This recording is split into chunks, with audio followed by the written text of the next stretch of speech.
Alright guys, welcome back to another ECW review. Last ECW TV show, whatever. Go home show. Go home show before the pay-per-view, December to Dismember. And straight off the bat, just heading into this pay-per-view, I can tell it's going to be an absolute disaster. There's only 2 matches announced. And one of them isn't even an ECW match. Out of the 2 matches announced, one of them, like he said, isn't an ECW match and has had very limited build up. Maybe it's had more build up on SmackDown and Raw, I don't know. But really, we've had nothing on Raw. We've had nothing really on ECW. We've had the Hardys compete a couple of times, and we had an attack by Eminem tonight, which we'll cover. But overall, we haven't seen much on ECW regarding this feud. As with the main feud, it's had a bit of a build, but it could have been better. I think A lot better. it could have been better. It's not. I don't think it's been terrible, but I do think it could have been a lot better. Now, it's been fucking fantastic. I guess we'll cover that too. But everything else, you look at your big players in ECW. You've got your Sandmans, your Tommy Dreamers, haven't been seen in weeks. You've got Matt Striker, who I think is one of the better characters on ECW. Was in a feud with Sandman. Kind of just disappeared. He isn't doing anything new. Kevin Thorne was undefeated. He's lost his last 3 matches. Isn't doing anything. The whole Mike Knox, Kelly thing. It was. I mean, when they were feuding with Punk, I get it's kind of hard to continue that because Punk's in this match and Mike Knox isn't. But like, I don't know. It would have been too hard to have shown a. Obviously, they're in a match. They have a match this Sunday, but nothing going into it. I feel like this pay per view was destined to be absolute shite, right? And not because of what happened on it, just going in. There was no build up, and if there's no build up, it can't be that good. Let's be real. Yep, because that's the problem with current WWE. There's no build up. You need a reason to care about a match, and basically going into this pay per view, there was one match really to care about, and there was a match that we were like, oh, that might be all right, like, but it was nothing. And then the rest as well, we don't know what's fucking happening. So do you know what I mean? So it was basically a bunch of matches that could happen on TV. It was TV matches on a pay per view. So if you're paying for if you're paying for matches that should be free, then you're probably going to feel a wee bit pissed off. Anyway, kick off the show with Heyman in the ring with his enforcers. He tells us that we already know the participants. Well, we do. Well, we think we do, even though it gets changed on Sunday. But he says we don't know the weapons, and then he proceeds to announce the weapons are in the match. Now, this kind of sounded good, the way he was building it up, but then he announces the 4 weapons, and it's kind of like, it's a basic chair. He calls it a basic steel folding chair. When he says basic, I mean, come on, you're supposed to be selling these weapons. The brutalizer, the equalizer. You know what I mean? A crowbar, which is kind of, I know it does. You don't really get it used much as a weapon, but it's not really something that can be used. Let's be real. Unless maybe New Jack would crack someone full force over the dome with this. But yeah, a barbed wire baseball bat, which is pretty cool, and then a normal table.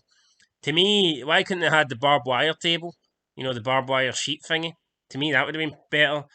But yeah, it's not even that. They don't even. These weapons barely get used. Yeah. In the match, but we don't want to spoil that. So anyway, Heyman announces them. The enforcers kind of show off the weapons. It was a decent opening segment. Like, I'm not gonna lie, but when you think of these weapons, then you think of how fucking poorly they're used. I mean, the table doesn't even get out the pod. Like, come on. And it's not because it gets set up and gets used for a cool spot in the pod. It just doesn't get out the pod. Like, see when Heyman's calling it a basic chair, he's already got 1 foot at the door. Yeah. Basic promo for basic Paul Heyman. Anyway, up next we had a basic single match between RVD and Sabu. It was pretty good. Nowhere near as good as their ladder match or their Extreme Rules match, but of course, yeah, you wouldn't expect it to be. But it was good. A couple of botches. But I mean, I don't think you're ever going to have a bad match between RVD and Sabu. In the end, Sabu misses the I know, he missed it. He was going for like a springboard DDT, missed it. RVD hits the frog splash, gets the win, picks up momentum, heading into the pay-per-view. Up next with the Hardy Boys versus Elijah Burke and Sylvester Terkay. I don't know if Burke and Terkay have had matches on SmackDown or what, but it's the first time we're seeing them compete in ECW, and they're trying to build them up, especially, this Terkay. They're talking about Burke's boxing record, they're talking about this Terkay's a killer and all this, and then they lose first time you see them. it's It's hard. absolutely retarded. It's hard to build someone up as a killer, then have them lose clean.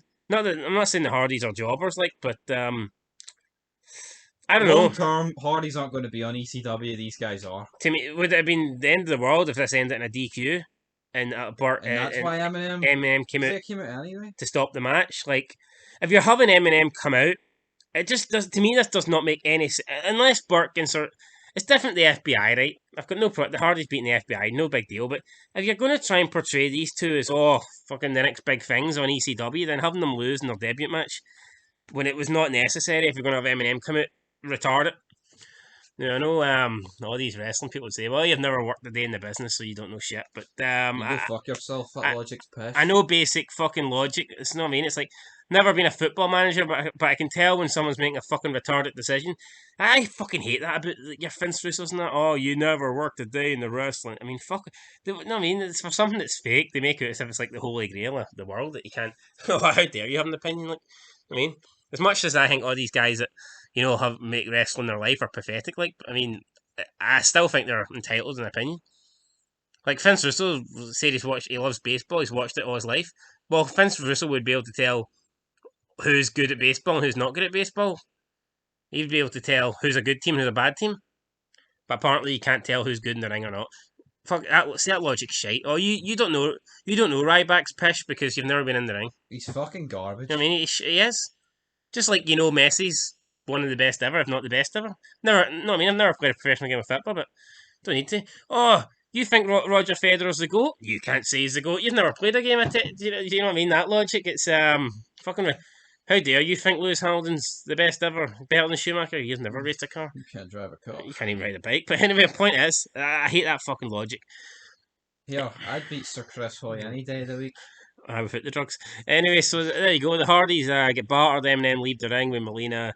Up next, we get the December to Dismember press conference. I actually cannot believe they had a press conference for this. Well, I guess they had press conference for all the pay-per-views back then. Maybe they still It just do. makes it feel big time. And they're just not relevant. When was the last time you can actually remember a press conference? I don't know. Well, they probably do a shit for Mania, like. But I thought that's the only time they did it, the big pay-per-views. But there you go, cool. Big Show. I'm going to walk in, champ, walk out, champ, and I'm still going to bore you. And then they had a promo on ECW like later on. It was the exact same thing. I'm going to walk in. I'm going to walk out. Like, what do you do? What do you want? A medal? Up next, CM Punk versus Test. Didn't really go long. Couple of minutes. DQ. Double count out. Brawl to the back. Both of them looking strong. Yep. Right, CM Punk. Decision. Both of these guys still undefeated, I think. Aye. I don't think. Well, Test has lost tag team matches, but he never got pinned. Well, there you go. Both of these guys undefeated. So I mean, maybe one of these guys are going to win the chamber. Fingers crossed. Up next, with Heyman stressing out over Big Show facing Lashley. He doesn't want him to compete. He said he's been putting everything in them, protect them. Big Show kind of looks at him and he's like, No. Look, I'm fucking going to take on Lashley here. And then Heyman goes, well, at least let me to come out to ringside so I can protect you. This 500-pound, 7-foot tall giant needs protection for an overweight fucking Jew that's never been in a fight in his life. I mean, come on, what? I know, what? I mean, what's Heyman going to do? Seriously? Then it was... Could you imagine Brock coming out and Heyman says that? Let me come out and protect you. Then we get Eminem obviously discussing the attack on the Hardys. Like, you look at Eminem and they do look like a cool tag team. Then you look at tag teams today. I mean, come on. You want to blow your brains. See that gimmick Eminem come out with the red carpet and shit, and you've got the photographers pushing and the cameras out the way. I mean, it's something. Like, I'm not saying they're the greatest tag team ever, like, but they look like they look like people that definitely one of the stars. Best You know what I mean? aggression. Oh, definitely, 100%. And I mean, they cut a decent promo. Like, you compare Eminem right to these tag teams that are on AEW, Best Friends and SCU and the Revival. Fucking hell, man! It's not even close. Not even fucking close. Then we have a close look at the Elimination Chamber. It's basically just showing you highlights for all the previous chambers that were 10 times better than the upcoming ECW one. So, furthermore, I think the proof that they want to bury this. And then in the main event, Big Show Lashley. Boring Big Show match. Bobby Lashley does a cool suplex from the bottom rope. Well, I think all the Lashley stuff was decent in the match, but too bad it's a one-on-one match. Yeah. Bobby Lashley with a suplex from the bottom rope that I've never seen before. So I know Big Shows can obviously get a wee bit of springboard off the bottom rope, but Must have took a lot of strength for Lashley to do that. Probably a lot of trust too from Big Show.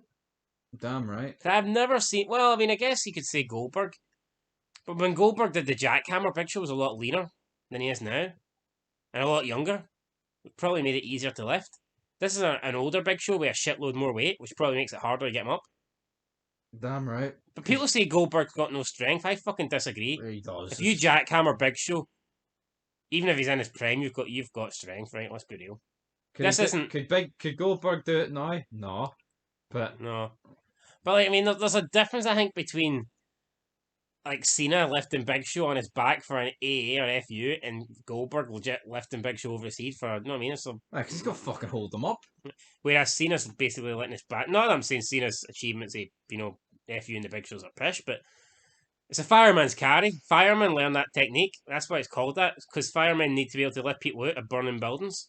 So firemen are What used. actually happens, like, if they have to carry, like, the Big Show out of a building? Well, I don't think. I probably can get some. Well, I don't know. Maybe.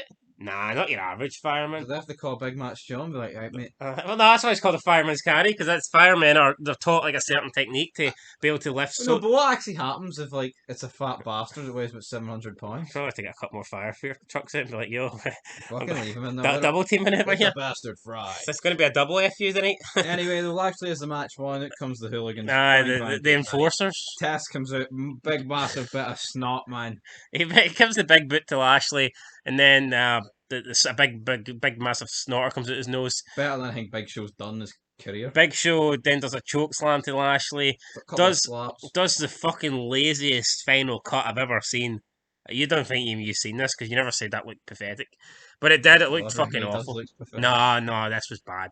This was really bad. I'm actually going to put it back on so you can see it. That's how bad it was. That's alright. And then we didn't make up much of a point when it happened. It's Big Show. I was kind of depressed when it happened. So.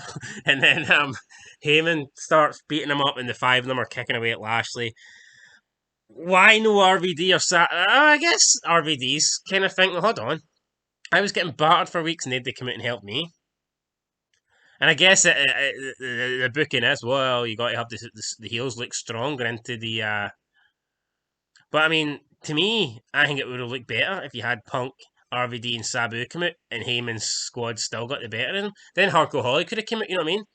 And then maybe you could have had a beef between Hardcore Holly and Sabu or something.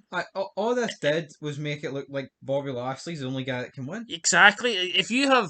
Like, you could have had CM Punk, RVD and Sabu all come out, then it looks like the three of them's gaining the upper hand, but then you've Hardcore Holly come out with one of those weapons, or the crowbar maybe, or the barbed wire baseball, or the basic steel chair even. And then Heyman's team gets the numbers back, and then that Basic way... Bob Holly. That way, if they're beating down them all, then you don't know who's going to win. But the fact that they're booking, like, they're trying to bury Lashley here, the numbers are against Lashley, it just makes you think, well, fucking Lashley must be the guy that's got the best chance of winning. The only chance of winning. But yeah, there you go. That's how the show ended. Was this a bad show? No, definitely not. Was it the best show? Was it a good show, though? It's very match heavy. Yeah. Well, yeah. Was it a good show, though, considering it was the go-home closer into pay-per-view? Absolutely not. And for that reason... For their only pay-per-view? For that reason, I'm going to give this I'm going to give it a 3. Now, I mean, if it wasn't the go-home show to pay-per-view, I'd probably give it like a 5 or 6. But to me, for this to be the pay-per-view and you've got zero fucking build-up to any matches other than, the two main ones, I think that's unforgivable. I'll give it a 3.5. Any reason why? I think 3's a bit too harsh. Well, I've told you my reason for 3. Yeah, but I think we've rated shows similar that were way worse. Yeah, I get it. There was no shows. Okay. Right. I get it. Build up was pish, but you know what? You've got to look in the grand scheme of things. They've built Hee Haw up. No, but hold on. They did build up. If you're watching a TV show, like you rate the finale stricter. Aye, well, yeah. Know what I mean? Well, I think you do. Alright, we'll give it a 3 then. No, you get 3.5. Hold on here. You're making it sound my 3.5's like an 8. Well, what would you give it if it was a go-home show? Probably 5. Alright, well there you go, guys. Personally, I prefer TV shows to not be match heavy. I think match heavy should be the pay-per-views. I think TV shows should be more TV.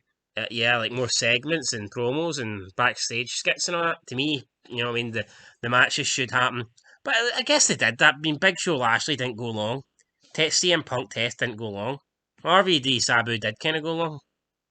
But, I mean, I guess, I don't know. We've seen that before, whereas we haven't really seen Lashley Big Show or CM Punk Test, so probably that's why they didn't want to go long, to keep them short, to keep us guessing. But anyway, there you go. Three and a half and a three. It was a good show. Just I think it should have been a lot better considering it was the go home show, and we're basically going into a pay per view on WWE with only two matches, and I've never seen that before in my life. And that's the bottom line here, guys. So until next time. Peace.